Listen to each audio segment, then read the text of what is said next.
It's been a cool series, looking through the Gospel of Luke, chapter 8, and considering how we respond to God and what our response communicates to God. And behind the scenes, or really in front of us, God has been doing something crazy in our midst. Can I share with you a few numbers with what's going on here at Wellspring? And can I remind us that these numbers represent people, lives being changed, lives being influenced not by any one person, but by the person of Jesus Christ and the preaching of his word. Here are some of the things going on. Last summer, 2018, we were averaging about 120 to 150 adults in attendance. This summer, we have doubled, and we're averaging around 285, 300 in attendance. That's insane. The highest attendance we've had since launch was last week when our youth person came out and preached, and y'all showed up, and we had our highest attendance non-Easter. That was awesome. In our Well Kids ministry, she's able to put people on the moon. She's worked for NASA, and now she's part of a ministry, Jillian, where last summer there were 30 kids coming out on a weekly basis, and this summer we've nearly doubled, and we have about 55 young minds, young kids coming out to experience a safe environment with background checked and whatnot, volunteers. Mondays, we launched Mondays at the beginning of the summer. We've been seeing 100 plus people come out to Mondays, 100 plus adults. There's been times where the parking lot was full on a Monday night, which was a crazy awesome thing. And like I said, last weekend we had 302 adults, 60 kids throughout the weekend. It was our highest attendance non-Easter since we launched. And so, because of that, we are moving to 4 experiences. Right now, we're going to keep Monday nights going because it's reaching people, unique people, awesome people. And we're going to go back to 3 on Sunday, 9 a.m., 10:30, and 12 o'clock. That's going to start September 8th. It's an awesome mission-critical thing for us. Why? Because I anticipate even further growth. We are growing in the summer. What church can say that? Only God. And here we are. We're going into a season where people start going back to church. They start getting into routines. And we're going into 2 very mission-critical series. And so we're going to move into 4 experiences. I do believe it is mission critical because our mission is to ignite a craving for Jesus Christ by relentlessly loving our community. This is mission critical for us to open up seats for more people to come. I invite you to be a part of it. How will you be a part of it? You can share on social media the service times because heaven forbid somebody's going to show up on September 8th thinking that this was the service time and I didn't know, and you can help us by sharing about this because the 4 services will help people not feel overlooked. You can come here right now and feel overlooked.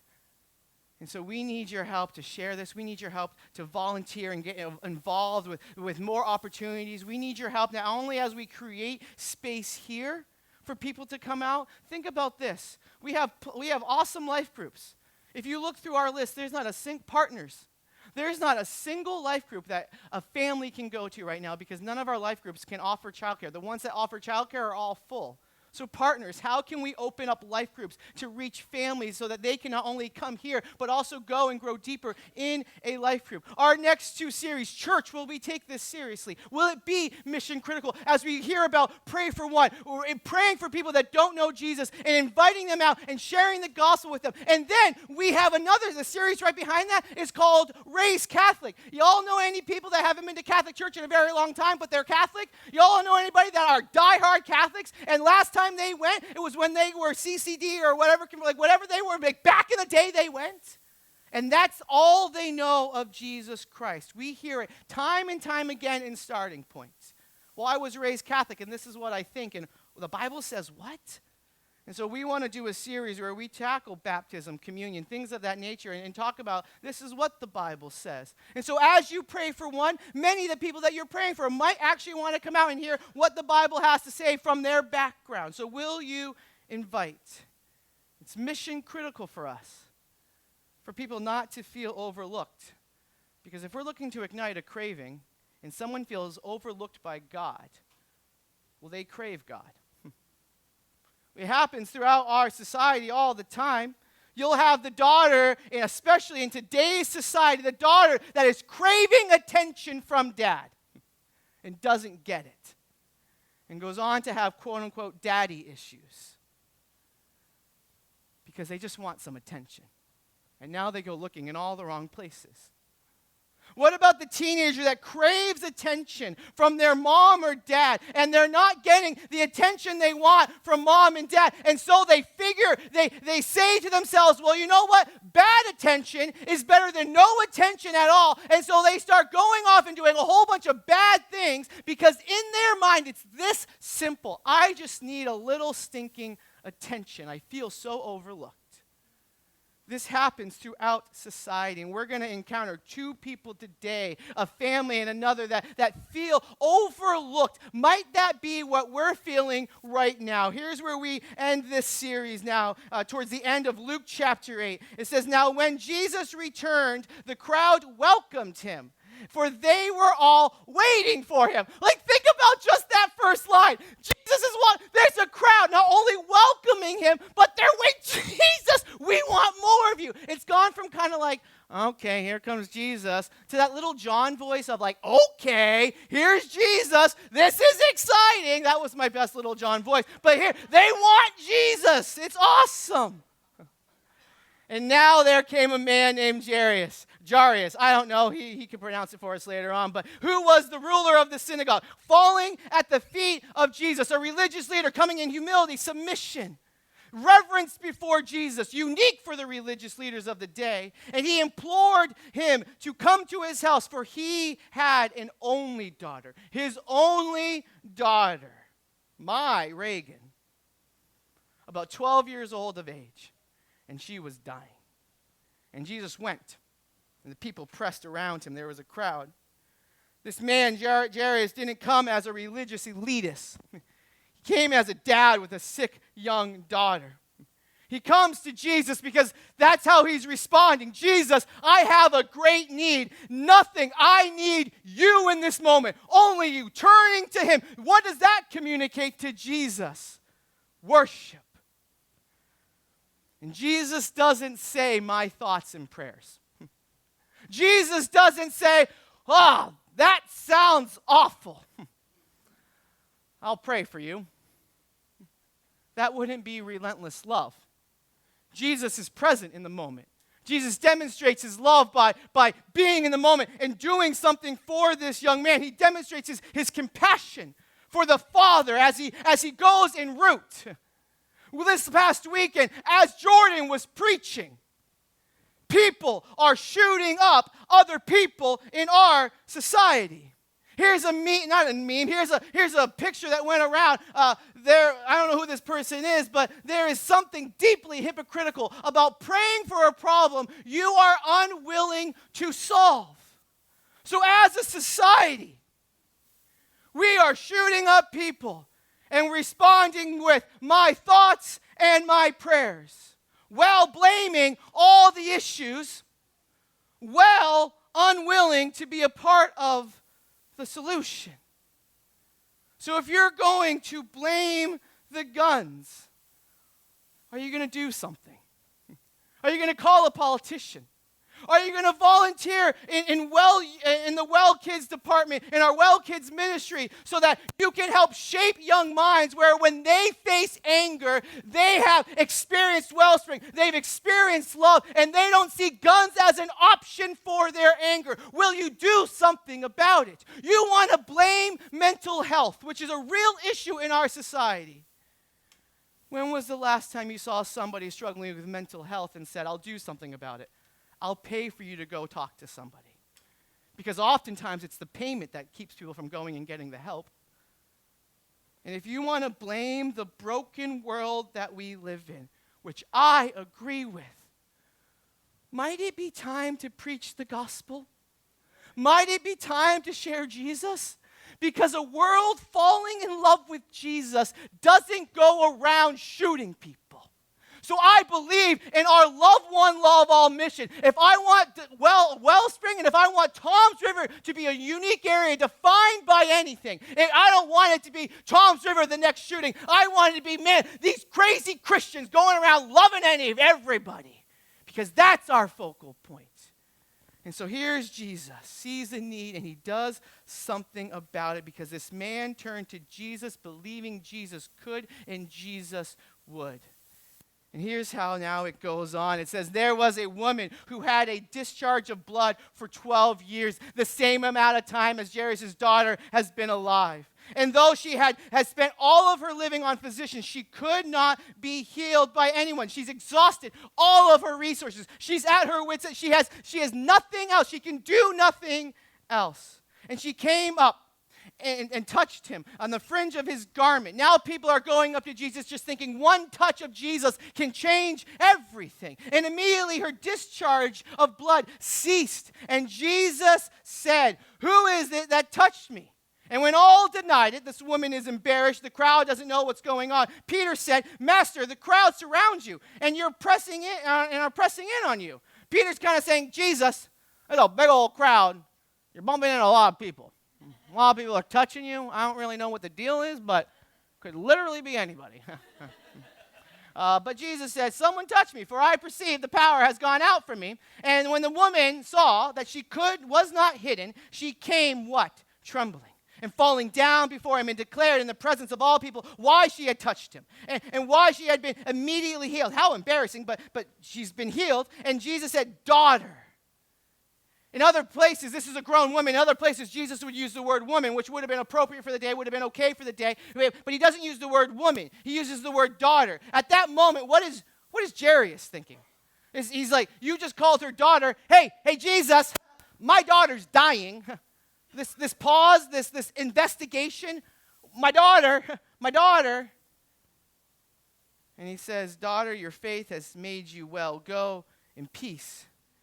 She has an issue where she's bleeding, and that would make her deemed unclean. Where religiously she would not be allowed in the temple. Religiously she would be an outcast. Religiously speaking, she would be unwelcomed. No, don't come around me. So whereas Jairus is a religious elite, she's not allowed probably in the temple in which Jairus would be serving. Where she's had an issue for 12 years, Jairus has a daughter who's 12 years old. Where she for 12 years has not been allowed to know a man, Jairus' daughter is just about to come to the age for Jewish women where they're allowed to know a man. One is young, one is old. And both of them go to Jesus for help in various ways. But one woman doesn't have the same credentials as Jairus. Doesn't have the same list of leadership, doesn't have the ability to get Jesus' attention, so she thinks. And so they approach Jesus in different ways. And what would Jesus do? Would he only respond to the prominent leader, to the one that has a following probably himself, or would he spend time for the one that is relatively unknown by society? And so she bows down before Jesus, probably expecting rebuke, probably expecting insults, probably expecting everything for her whole life, what has been said for her, just to be shunned. But instead, Jesus shows her kindness in the form of healing. In an instance, she is healed. This isn't in an instance, she is healed. In an instance, she goes from being shunned to being welcomed. Because that Jesus makes all the difference in the world. For 12 years, she has felt overlooked, and for now in this moment, Jesus has somebody before him that has a serious emergency and is now beginning to feel overlooked as that dad would feel. My daughter is dying. Jesus, conventional wisdom would say, this woman, although she has a serious issue, she's proven she can live with it. So Jesus, why don't we go heal my daughter who is dying before she dies, and then we come back and take care of this woman. Conventional wisdom would say, deal with the most pressing issue, then come back. But Jesus stops and deals with this moment. Because really, whenever anyone else has a pressing issue, isn't that the most important thing in their lives in that moment? No matter what anybody else thinks? My son, I can remember this because I think most fathers can remember that time where your son goes to get a shot. It's time to go to the doctor and get your checkup and whatnot, and you have to willfully let your kids go through trauma. And so my brother's here visiting. I forget wherever he is. He's someplace. I remember he's my younger brother by like a year and a half. And I remember him, like we were in the doctor's office at 6 years old. He was probably 5 years old, and he came running out of the doctor's office into the lobby in his undies because it was time to get a shot. And he was like, he wasn't having it, so he squirmed his way out and was in the waiting room. I was like, here's my brother in his undies. This is weird. And but I remember that time with Landon, where Landon had shots before. He knew it, and so as soon as he saw the doctor come in with the needle, he looked at Daddy. Daddy, help me. Daddy, a bad man is going to hurt me. And then in his little mind, Daddy joined Team Doctor. In his little mind, Daddy joined the enemy. Daddy had to hold him down and let him experience pain. And for how many years? 20 years? Will he understand that I did that for his good? In that moment, he would never understand, this is for my good, you're just a jerk. Now you're a traitor. And we can understand this from a child's perspective to a father's perspective. As a father, I was loving him in that moment. But what about God when we feel overlooked? Don't we go to him with much of that same thinking as Landon looked at me that day? And we would say, no, but Jason, come on. Like, we're adults here. Like, we have very real issues that we are dealing with. Jason, I understand the gap between an earthly child and an earthly father. I get that. But might I argue that the wisest person in all the world has an infinitely larger gap in understanding between him and God? The gap is greater. And so God might be doing something. You might not feel love, but might God be doing something even when we feel overlooked by Daddy? And here's how now our story now continues on. While he was still speaking, someone from the ruler's house came and said, the worst news ever. Your daughter is dead. Do not trouble the teacher anymore. Now feeling overlooked, and now his worst nightmare is true. His daughter is dead. But Jesus, on hearing this, answered him, said, do not fear, only believe. Don't fear. Replace fear and insert it with something else. Insert it with belief. Believe something can happen. Believe what? And she will live. And when he came to the house, he allowed no one to enter with him except Peter, John, James, and the father and the mother and the child. And all were weeping and mourning. Mourning would say that the funeral has already started to take place. That this is already, like she's been dead now for some time. But he said, do not weep, for she is not dead, but sleeping. Only Jesus in this moment can make that statement from his perspective. No one else can say that. And what did they do? They laughed. If you're the dad, I'm probably not laughing. I'm probably want to go to blows after that comment. But they start laughing, showing their unbelief, knowing that she was dead. What does the laughter communicate in their response? But taking her by the hand, it's hard to say that we're overlooked when Jesus has us by the hand. And he called, saying, child, arise, and her spirit returned. And she got up at once, and he directed that something should be given to her to eat. Hey, it's been a rough few hours, have a sandwich, okay? And her parents were amazed. And he charged them not to tell no one what had happened. Jesus wanted to control his fame. He was more than just a physical healer. He came to be a spiritual healer. Why does he even let Jesus continue on the trip? And in that moment when he gets the news, Jesus, guess what? My daughter is dead.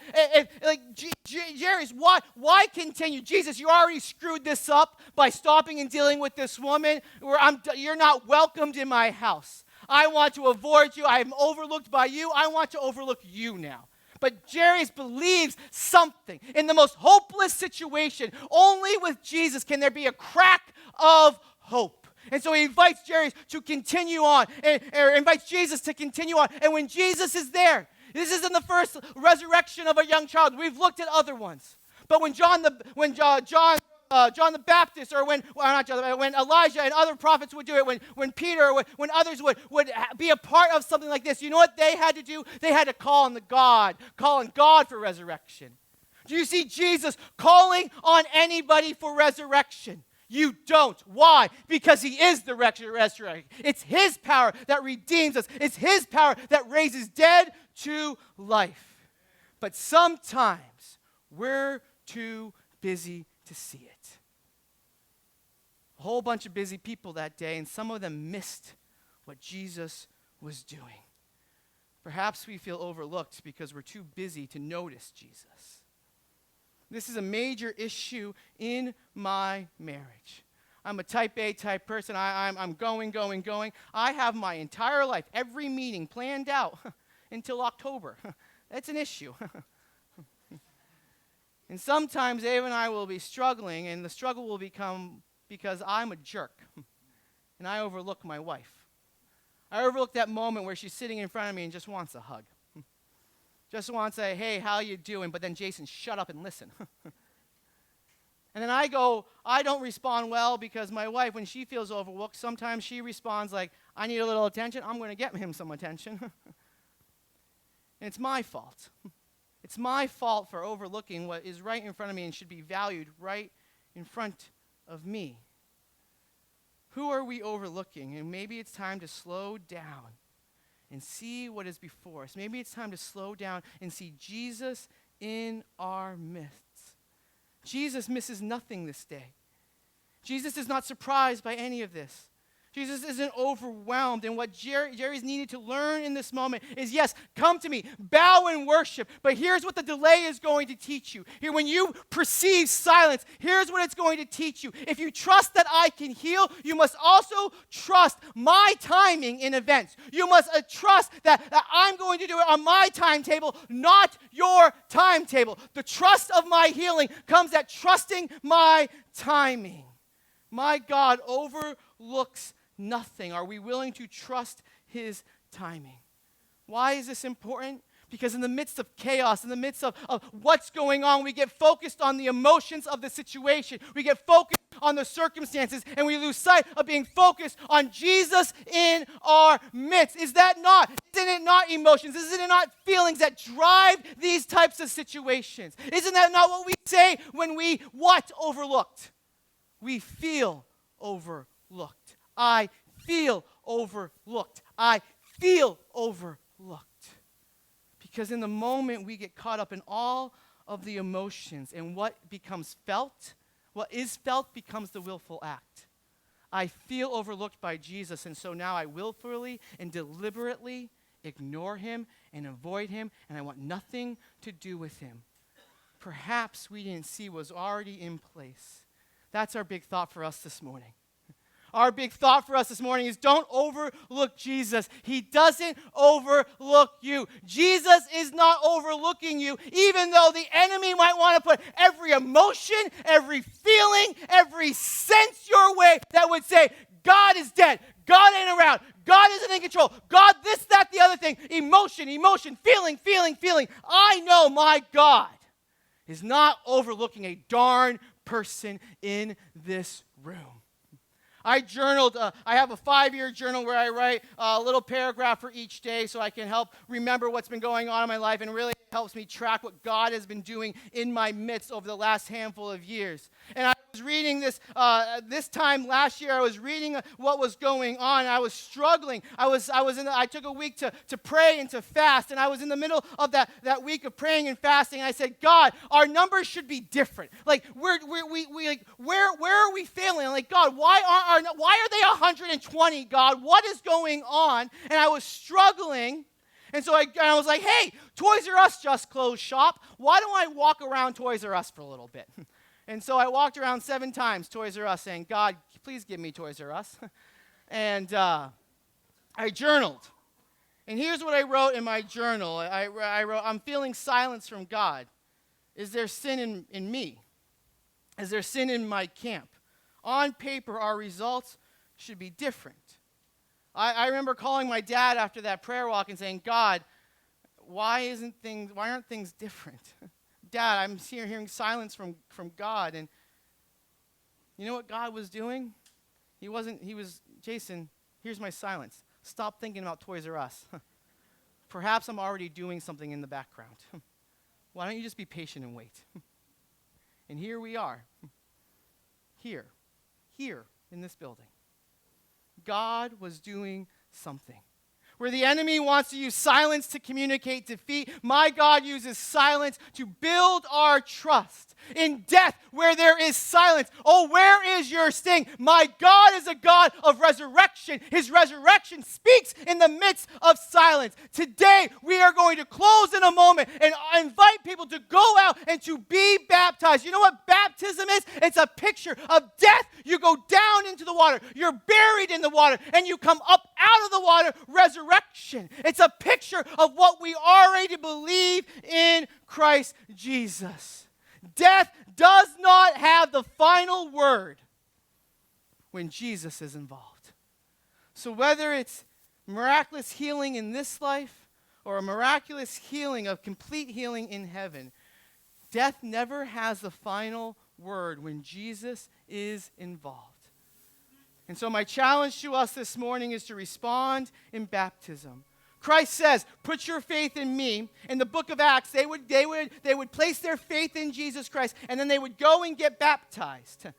And yet today, we have to have a whole baptism ceremony to get people to come out to get baptized because we plan everything. You hit a baseball bat and like blue powder or pink powder comes out, we plan everything. We don't get to the table and say, oh, it's a boy, we found out the day of. No, we plan everything out. So I know this is a little bit weird, but we'll give you a t-shirt. The t-shirts are coming up, and we'll give you a towel and whatnot.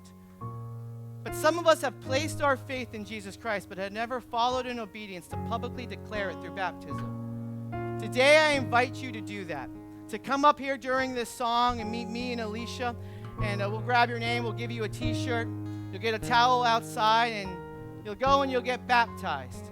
It's going to be okay. You can survive a little wet clothes. Your cell phone will make it. We'll have people there to help you. But some of you need today to go in baptism. And as a reminder publicly, I have not been overlooked by God. Baptism doesn't make you saved. It's what saved people do to publicly declare it. So let's sing Resurrection. You'll see pictures going on the screen of people that have been baptized. If you see yourself, if you see somebody you know, cheer. It's something to celebrate.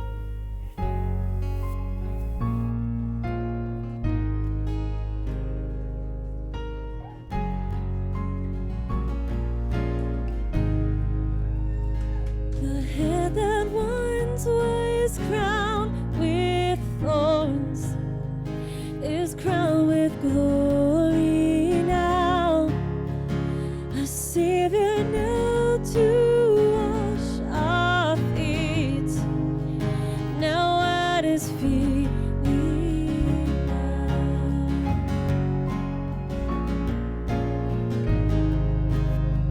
The one who bore our sin and shame, now robed in majesty,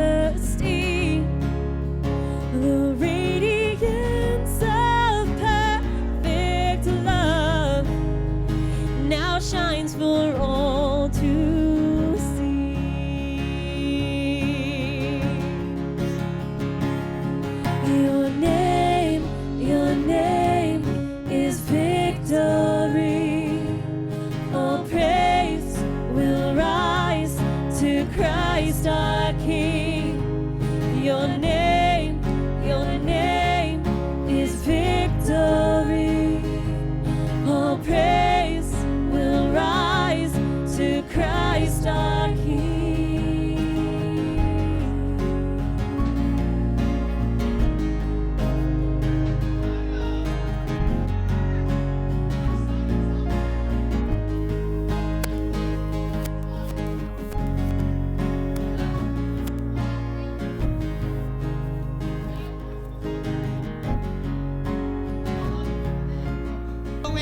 in Jesus Christ. Might there be more people that have experienced life change in Jesus Christ, that have never gone the route of baptism. Might today be your day. Christ has not overlooked you. Let's continue singing. The fear that held us now gives way to Him who is our peace. His final breath upon the cross is now alive in me.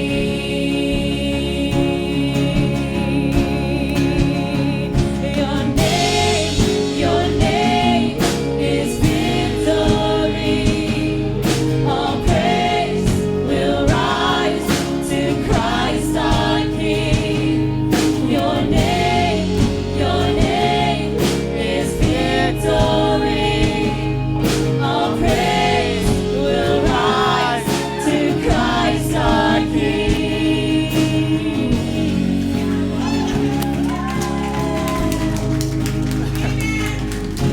Praise will rise.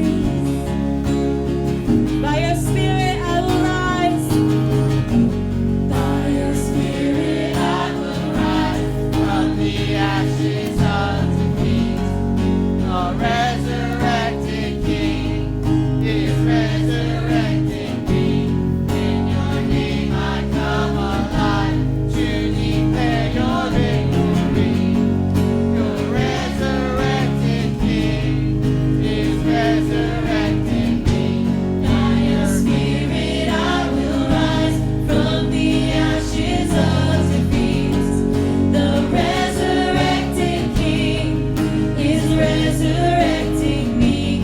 In your name I come alive to declare your victory.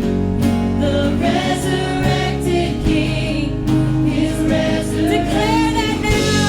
By your Spirit I will rise from the ashes of defeat. The resurrected King is resurrecting me. In your name I come alive to declare your victory.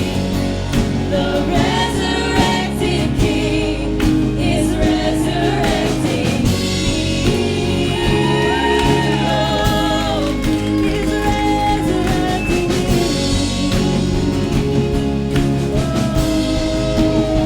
Our God is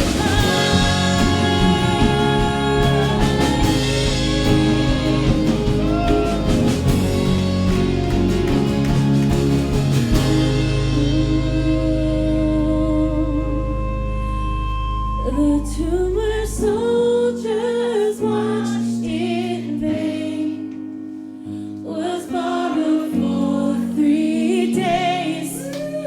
His body there would not remain. No, our God has robbed the grave. Our God has robbed the grave.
we're done a few minutes early.